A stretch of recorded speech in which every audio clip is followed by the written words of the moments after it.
This was really about metabolism throughout the lifespan. There was this idea that as we age, our metabolism slows down. Hmm.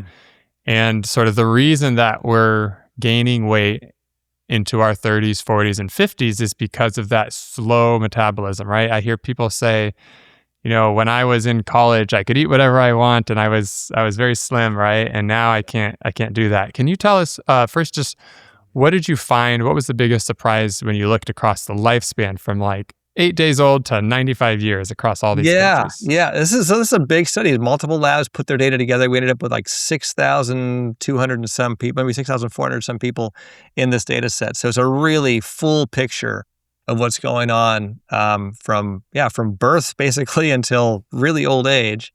And what we found is that in childhood and through adolescence, your metabolic rate is ramped up, right? So for their bodies, obviously a 3-year-old child doesn't burn as many calories as a full adult just because they're just so much smaller, right? So that's the first thing we have to understand is body size is the biggest predictor here of how many calories you burn. If there's more of you, you burn more calories.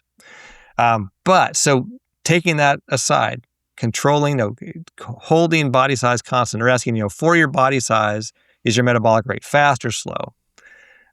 Children and through adolescence have fast metabolisms. They are burning more calories. And so when your kid comes home from high school, and plows through a whole pizza, that's not, you're not imagining things that's happening. And it might be normal.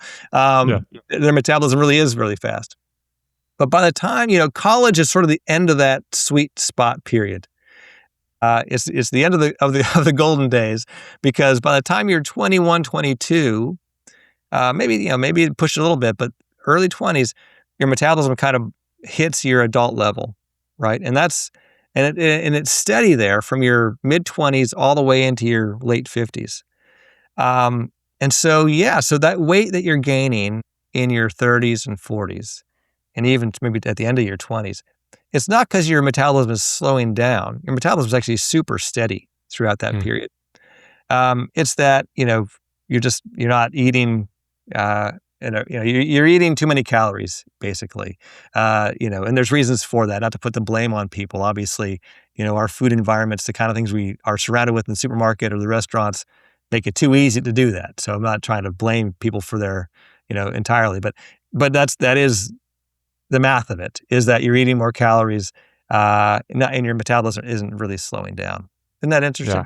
Yeah. Yeah, it's fascinating. I mean, so many people, I think there's tons of articles out there that talk about how the slower metabolism, right? That's been sort of circulating for quite a while. And I think, we don't even see a change in calories burned per day with menopause. We really expected to see that, for example. But if we track women, in their 30s and 40s versus women in their 50s, we don't see a change happening there in kind of the late 40s to early 50s like we'd expect if menopause was a big factor. It just isn't. So that's a huge surprise. And so, all these changes that we might feel as we get older, I mean, certainly, I'm almost 50. I feel differently. My body feels differently than it did when I was in my 30s and 20s, that's for sure. But those feelings, often we chalk them up to metabolism, right? Because I think it becomes this black box that we can just park all of our feelings and blame, right? Everything's your metabolism, but it's not. And instead, what's happening is, okay, there's some hormonal changes happening as we age. Obviously, things like stress change. You've family circumstances change, jobs change, all these things change, and it changes the way we feel. And we blame it on our metabolism, but that's actually not what's changing. In fact, your metabolism is one of the few things that's not changing through your middle age.